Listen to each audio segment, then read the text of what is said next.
பிரைசலா பரிசுத்த கர்த்தருடைய பரிசுத்த நாமத்துக்கு மகிமை உண்டாதாக. மீண்டும் உங்களை காண தந்த தேவனை துதிக்கிறேன், ஸ்தோத்தரிக்கிறேன், மகிமைப்படுத்துகிறேன். பிரைசலா இந்த நாட்களே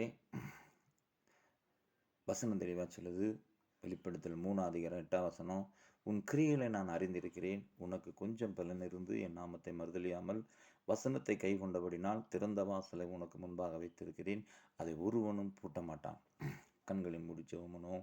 எங்களை நேசிக்கிற பிதாவே, சுபின் நாமத்தில் செபிக்கிறோம். பரிசுத்தாவியானவரே, இந்த வேலை தகப்பனே உமது கருத்தில் ஒப்பு கொண்டு ஜெபிக்கிறோம்.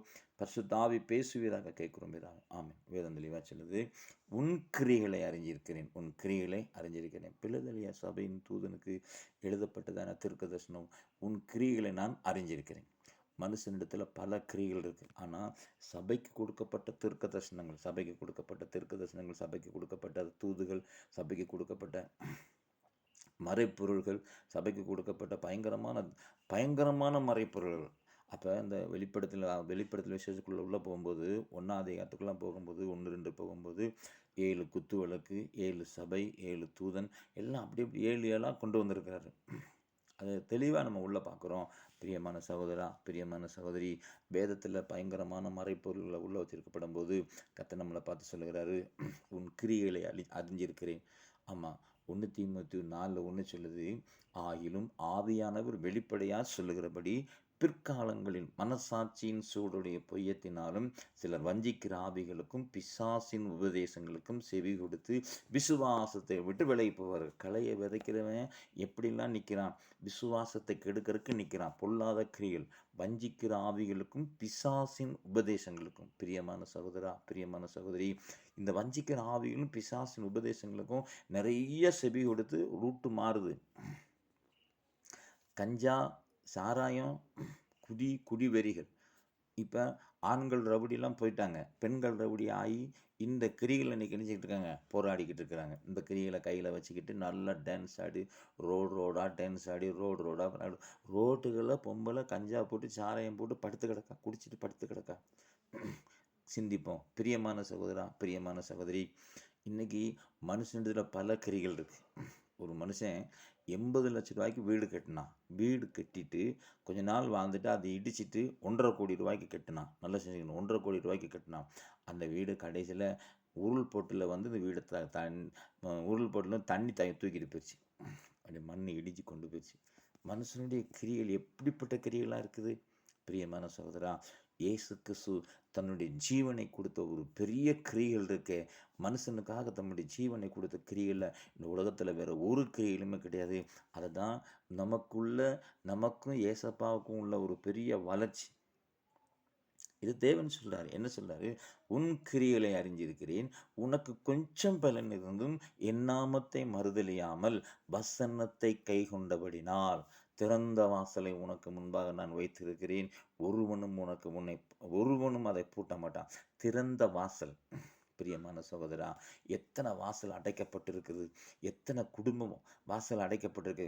கணவன் குடித்தனத்தில் வச்சு வரும்போது வீட்டில் இருக்கவங்களாம் நடுங்கிக்கிட்டு இருக்கிறாங்க. பார்க்குறீங்கள, எத்தனை வீட்டுக்கு கேள்விப்படுறாங்க, பக்கத்து வீட்டுக்கு சமாதானம் பண்ணுறாங்க. அபிஷேகம் பெற்றோம்னா, கர்த்தருடைய அபிஷேகத்தை பெற்றோம்னா தெளிவாக ஆவியான நம்மளை நடத்துவார். புரிஞ்சா? அப்போ இன்றைக்கி நம்ம கதவு ஏன் அடைக்குது, எதனால கதவு அடைக்குது?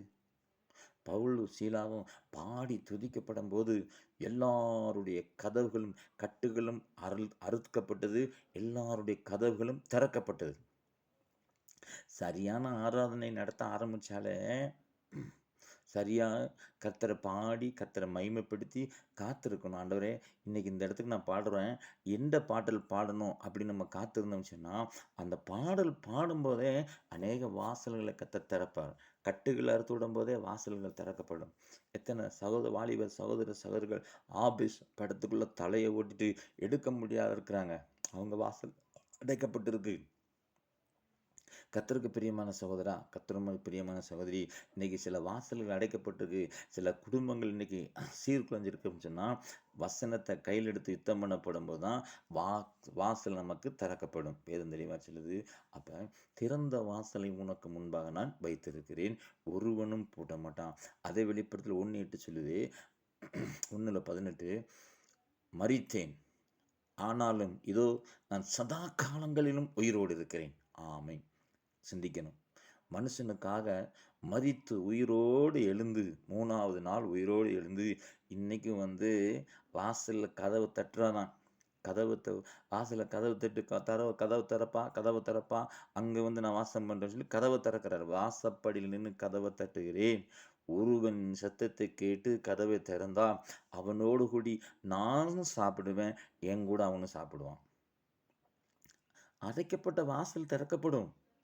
ஏன் அடைக்கப்பட்ட வாசல் திறக்கல? திறக்கப்படும். கண்டிப்பா திறக்கப்படும். நிச்சயமா. அதனால தான் மரித்தேன் சதா காலங்களும் உயிரோடு இருக்கிறேன். அடைக்கப்பட்ட வாசலை திறப்பதற்கு ஜீவனுள்ள தேவன் நம்ம கூட என்ன செய்றாரு? இருக்கிறாரு. எல்லா தெருமுனையிலும் பசியினால் மூர்த்திச்சு நிற்கிற ஒவ்வொரு குழந்தைகளுக்கும் அவர் சமூகத்துல கையேறிடுன்னு சொல்லி புலம்பல் 2:19 அழகா எரேமியா தீர்க்கதரிசி எழுதியிருக்கிறாரு. எல்லா தெருமுனையிலும் பசியினால் மூர்த்திச்சு நிற்கிற அந்த பிள்ளைகளுக்கெல்லாம் ஒரு ஆகாரங்களை கொடுப்பதற்கு ஒரு வாசலை திறங்க ஆண்டவரே. ஒரு கதவுகளை திறங்க. எத்தனை பசியும் பட்டினியுமா இருக்கிறாங்க. கதவை திறங்க அப்படின்னு கேட்கப்படும்போது தேவன் நம்மளை பார்த்து சொல்றாரு, அதிசயத்தை செய்கிறவர், ஆலோசனை கொடுக்கிறவர், விடிவெளி நட்சத்திரம், வெற்றியின் சிகரமாக இருக்கிற வெற்றி சிறந்த சிகரமாக இருக்கிற இரட்சகராக இயேசு கிறிஸ்து இன்னும் ஜீவிக்கிற தேவன் நம்ம கூட இருக்கிறார்னு பார்க்கப்படும்போது ஒரு கூட்டம் அப்படி இருக்கும், ஒரு கூட்டம் இப்படி இருக்கும், ஒரு கூட்டம் நடுங்கி கொண்டிருக்கும். இப்படியெல்லாம் இருக்கப்படும்போது இதை விலைக்கு சொல்கிறது தான் பரிசுத்த ஆவியோட ஒரு பெரிய விளக்கம். ஏன்னா எபேசியர் 3:8 சொல்லுது, பரிசுத்தவான்களில் எல்லாவரிலும் சிறியவனாகிய நான் பவுல் தன்னை தாழ்த்தினார். பெரியவனாகிய நான் அப்படின்னு சொல்லலை, சிறியவனாகிய நான். இன்னைக்கு நம்மளாம் பெரியவனா, ஆமாம் பெரியவனாக தான் இருக்கணும். எப்படின்னு கேட்டால், அம்மா நான் ஹெட் மாஸ்டராக இருந்து, பிரின்சிபலாக இருந்து, டீச்சராக இருந்து, இப்போ இல்லை அதெல்லாம் முடித்து ஊழியஞ்சிடும். அப்போ அதெல்லாம் ஹெட் மாஸ்டர் பிரின்சிபால் எல்லாம் முடித்து ஊழியத்துக்கு வந்திருக்கோம். அதனால் நாங்கள் தலையில் துணி போட்டெல்லாம் பிரசங்கம் பண்ண மாட்டோம். உடம்புல லிப்டிபிக்கெல்லாம் போட்டு தான் பிரசங்கம் பண்ணுவோம். இப்படியெல்லாம் இன்றைக்கி வந்துருச்சு.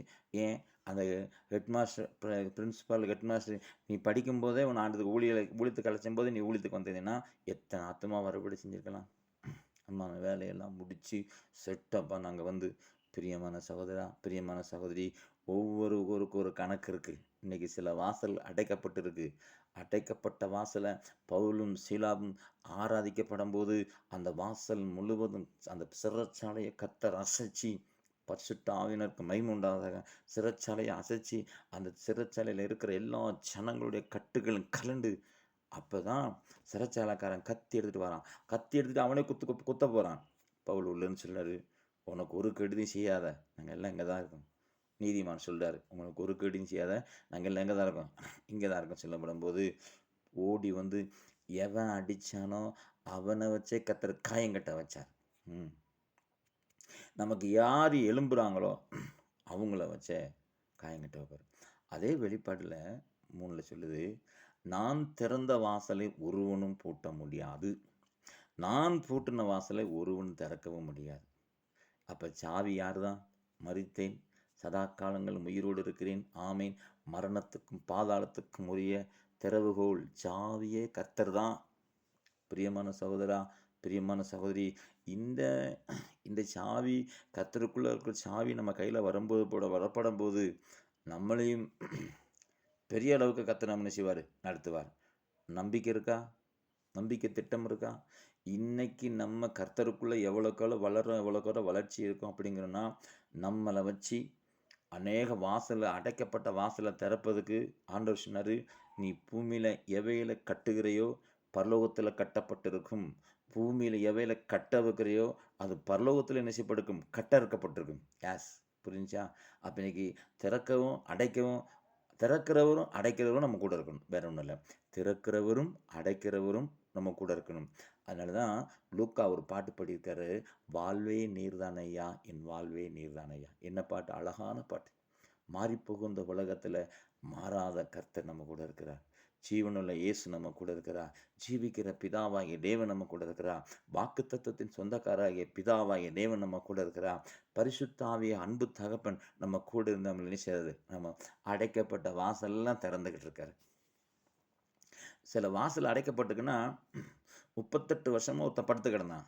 பாவனாலாம் அவன் வாசல் அடைக்கப்பட்டுருந்துச்சு. மார்க் 2:2 பார்க்குறோம், 3 4 பார்க்குறோம். திமிருவாதக்காரனை தூக்கிட்டு வந்தாங்க. அப்போ ஆண்டவர் சொன்ன, உன் பாவம் மன்னிக்கப்பட்டதுன்னா உடனே படுக்கெடுத்து நடந்தான். உன் பாவம் மன்னிக்கப்பட்டதுன்னு சொன்னால் படுக்கெடுத்து நடந்தான். இதில் சொல்கிறதுக்கு என்ன இருக்குது? பிரியமான சகோதரா, பிரியமான சகோதரி, அவன் பாவத்தினாலும் வஞ்சகத்தினாலும் அவன் வாசல் அடைக்கப்பட்டிருக்கு. இன்னைக்கு எதில் சிக்கி தவிச்சுக்கிட்டு இருக்கிறோம்? ரகசிய பாவத்தில் சிக்கி தவிக்கிறதுனால வாசல் அடைக்கப்பட்டிருக்கா?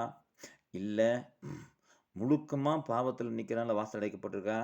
என் வாசல் அடைக்க யாராலையும் முடியாது, கர்த்தர் என் கூட இருக்கிறாருன்னு எத்தனை பேர் சொல்ல முடியும்? கிதியோன் பார்த்து சொன்னார். கிதியோன்ட்டு வந்து தேவதூதனே சொன்னார், பராக்கிரமசாலியே, கர்த்தர் உன் கூட இருக்கிறான்னு சொன்னேன். அதே உன் கூட இருக்கிறாருன்னு சொன்னார். எரமையா சொன்னார் 20:11, கர்த்தரோ பயங்கரமான பராக்கிரமசாலியா என் கூட இருக்கிறார். சகோதரா, இன்னைக்கு உங்கள் வாசல் அடைச்சிருக்கா திறக்கிறா? அடைச்சிருக்குன்னு சொன்னால் திறக்கிற ஒரு தெய்வம் உண்டு. அவங்க நீங்கள் ஹிந்துக்களாக இருக்கலாம், நீங்கள் ஒரு முஸ்லீம்ஸில் இருக்கலாம், இல்லை கர்த்தருக்கு எதிராக நிற்கிற கூட்டங்களாக இருக்கலாம். அவர் அதெல்லாம் பார்க்க மாட்டார். இயேசுன்னு கூப்பிட்டா அவர் வந்து உங்கள்கிட்ட நிற்பார். இந்த திட்டம் தெளிவு. அதனால் வரப்போகிற நாள் கொடுமையான நாளாக இருக்கிறனால என் வாசலை அடைச்சிருக்கா திறந்திருக்கா? அடைச்சிருந்தா ஆண்டவருக்குள்ள ஒப்பு கொடுங்க, திறந்திருந்தால் அவரை மகிமைப்படுத்துங்க. கர்த்தர் பெரிய காரியங்களை செய்வார். கண்களை முடிச்சோமோ. நேசிக்கிற எங்கள் பிதாவே சொன்ன ஜெபிக்கிறோம். சுத்தாவியனவரை கேட்குற காதுகளில் அடைக்கப்பட்ட வாசலை திறப்பதுக்கு என்னென்ன வழிங்கிறத பரிசுத்தாவி காமிச்சு கொடுப்பதுக்காக சோதனம். ரட்சிப்பின் பாத்திரங்களை மாற்றும். கேட்குற காதெல்லாம் தோணிக்கட்டும். இயேசுவின் நாமத்தின் பிதாவே, ஆமென். God bless you. ஷேர் பண்ணுங்கள். கர்த்தர் பெரிய காரியங்கள் செய்வார். ஆமென்.